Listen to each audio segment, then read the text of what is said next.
Hello dear student, आज हम बात करने वाले हैं ऐसे एक बेहतरीन टॉपिक के बारे में जिसको देखकर, जिसको पढ़कर वास्तव में आपका पढ़ाई के अंदर मन लग जाएगा कि किस तरह से आपको टॉपिक जो है वो करने हैं। ठीक है, तो आज हम आपको मेरे पीछे का नज़ारा जो है वो दिखाई दे रहा होगा कि किस तरह से इन्होंने ब्रेक लगाई भाई साहब ने, और ब्रेक लगाते ही इनके साथ बहुत बुरा हुआ। ठीक है, ये घटना आपके साथ भी हो सकती है अगर आप आज के टॉपिक को स्किप कर देंगे तो।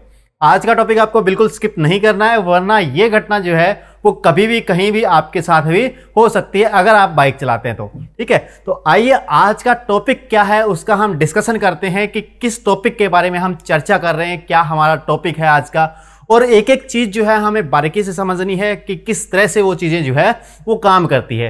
तो आज हम बात करने वाले हैं डिस्क ब्रेक के बारे में। ठीक है, जो कि डिस्क ब्रेक आपने साइकिल के अंदर, बाइक के अंदर, कार के अंदर कहीं भी देखा होगा। ठीक है, देखिए पहले के जमाने के अंदर जो आपके ब्रेक यूज होते थे, ड्रम ब्रेक जो आप यूज करते थे, उनके अंदर बहुत सारी दिक्कतें आती थी, वो गर्म भी बहुत ज्यादा होते थे। ठीक है, तो उनकी जगह उनको रिप्लेस करके डिस्क ब्रेक का कॉन्सेप्ट जो है वो लेके आया गया। ठीक है, लेकिन डिस्क ब्रेक कैसे काम करते हैं इससे पहले हमें समझना होगा कि डिस्क ब्रेक काम करने के पीछे का जो लॉ है, जो प्रिंसिपल है, वो क्या है। ठीक है, तो उसका हम थोड़ा सा डिस्कशन करेंगे। उसके बाद मैं लेके चलूंगा आपको डिस्क ब्रेक के ऊपर कि डिस्क ब्रेक एक्चुअल में किस तरह से काम करते हैं आपके बाइक के अंदर या आपकी कार के अंदर, किस तरह से जो है वो ब्रेकिंग सिस्टम काम करता है। लेकिन उससे पहले हम समझते हैं पास्कल लॉ के बारे में। इसके बारे में समझते हैं, पास्कल लॉ के बारे में समझते हैं कि पास्कल का नियम एक्चुअल में क्या है। पास्कल का नियम एक्चुअल में क्या है, पास्कल के लॉ पे काम करते हैं, पास्कल्स लॉ, पास्कल के नियम के ऊपर काम करते हैं आपके डिस्क ब्रेक या हाइड्रोलिक ब्रेक भी आप इनको बोलते हैं या बोला जाता है।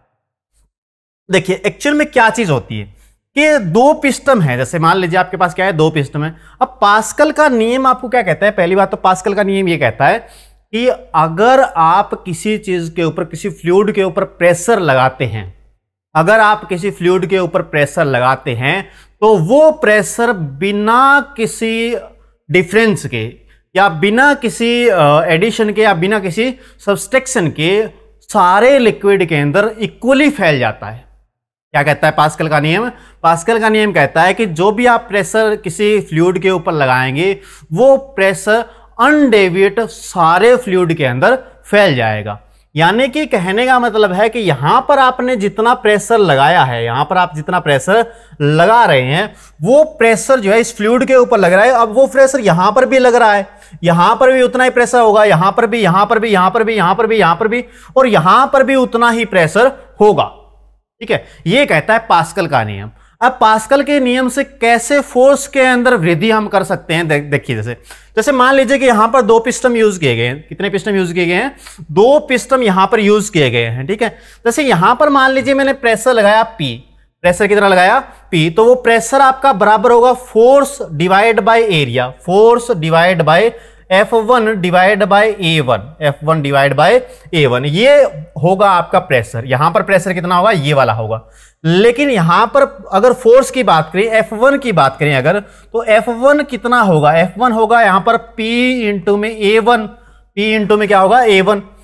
अब यहां पर अगर फोर्स की बात करें तो यहां पर फोर्स F2 की वैल्यू क्या आएगी, देखो प्रेशर तो सेम ही रहेगा, प्रेशर तो यहां पर लगाया है, अगर यहां पर प्रेशर लगाया तो यहां पर भी उतना ही प्रेशर रहेगा, यहां पर भी उतना ही प्रेशर रहेगा, यहां पर भी उतना ही प्रेशर रहेगा, और यहां पर भी प्रेशर क्या रहेगा, P ही रहेगा।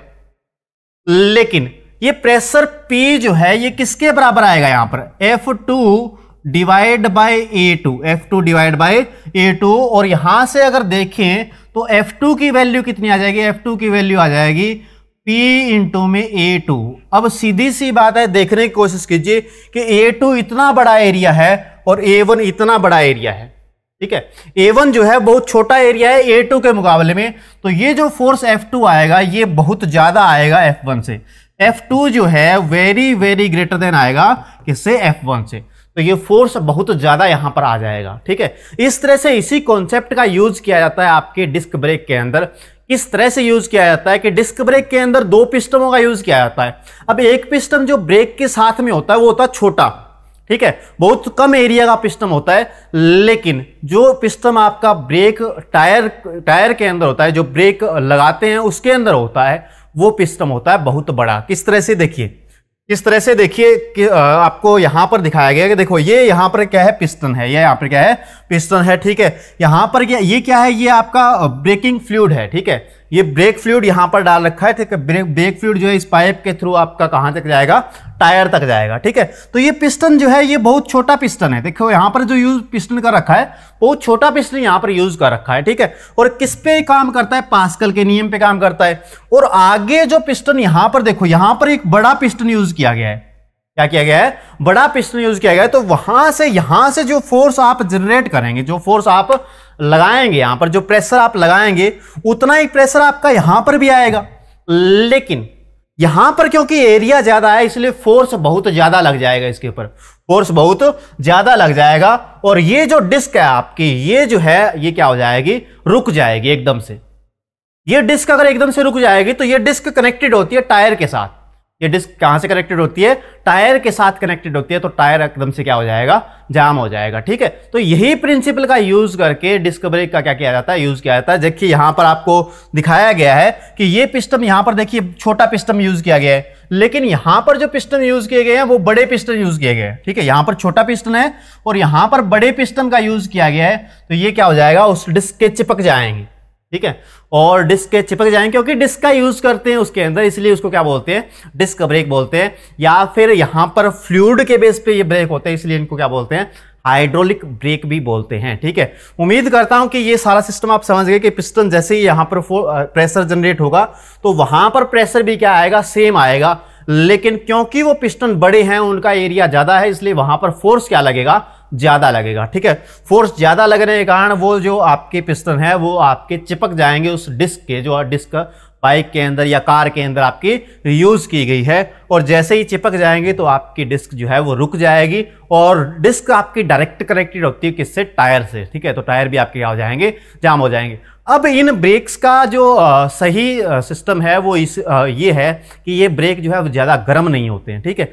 जो आपके ड्रम वाले ब्रेक यूज करते थे पहले वो गर्म बहुत ज्यादा होते थे, लेकिन ये ब्रेक जो है वो गर्म नहीं होते हैं, ठीक है। आपने देखा हो कभी भी डिस्क ब्रेक जो आपके दिए जाते हैं तो जो डिस्क होती है ना उसके बीच में छेद से होते हैं आपके, ठीक है। तो वो छेद भी इसी बात के लिए होते हैं ताकि वो ज्यादा गर्म ना हो, ज्यादा गर्म वो ना हो, ठीक है।